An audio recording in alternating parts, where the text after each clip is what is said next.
Saa 9 na dakika 30 alasiri, brigedia ya Wantam ilitua eneo la Changamwe, kaunti ya Mombasa, ikiongozwa na kiongozi wa chama cha Wiper, Dr. Stephen Kalonzo Musyoka, pamoja na viongozi wengine wa mrengo wa upinzani, katika juhudi zao za kueneza ajenda yao ya kisiasa inayompinga Rais Ruto. Katika hotuba zao, viongozi hao walimkosoa vikali waziri wa madini Ali Hassan Joho, wakidai kuwa familia yake imekuwa na ushawishi mkubwa katika siasa za kaunti ya Mombasa kwa muda mrefu, na kwamba imekuwa ikichangia kwa kiasi kikubwa katika uamuzi wa wagombea wa nyadhifa mbalimbali za kisiasa katika eneo hilo. Abu Joho ende asiende, Joho ende asiende, Gavana Kaimati ende asiende. Aidha, viongozi hao walitangaza hazma yao ya kuunganisha nguvu ili kumuunga mkono mbunge wa Nyali Mohamed Ali kuwania kiti cha ugavana kupitia tikiti ya chama cha Wiper. Wangapi atamsupport Mohamed Ali awe gavana wenu?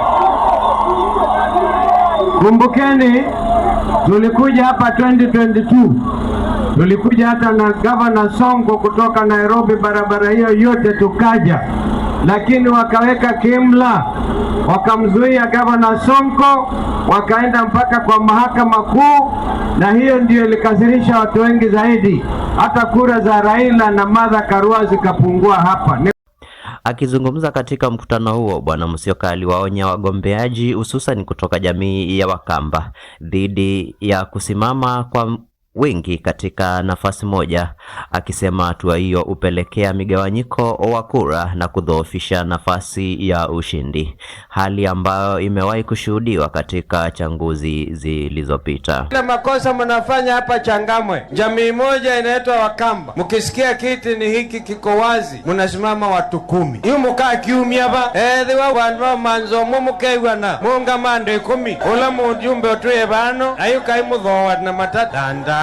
Kwa sasa kiti cha ubunge cha eneo hilo kimevutia zaidi ya wagombea 4 kutoka jamii ya Wakamba, huku nafasi ya uwakilishi wadi nayo ikiwa na idadi sawia ya wagombeaji. Mimi ndio Munyoke Chalo, na waomba vijana mnitume kule bunge niwatafutie kazi, kina mama na wazee mnitume bunge niwasawazishie biashara zenyu. Mimi naitwa Ezekiel Kiminza na mimi ndio ndawa ya Changamwe. Mkinichagua shida zote zimeisha.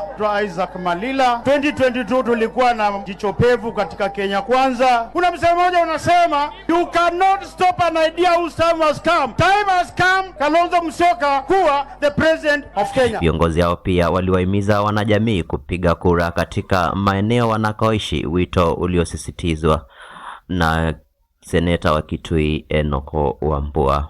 Kwa hivyo ikiwa wewe ni mzaliwa wa Mombasa, unafanya kazi Mombasa, usikubali kuchukuliwa upelekwe Kitui, Machakos, Makueni. Kwako ni Mombasa. Alamu inakura sienyi si Ukambani, tafadhali nina mwisu ba. Eta ikura sienyi ba. Nikatu kuniandu maitu kura. Kalonzo Noa Musyoka enda 25% ya kura siondekela county. Nikenadu ike Musumbe. Mwatu wa kura sienyi Ukambani. Mukethia mwono wa Kalonzo wa Musyoka.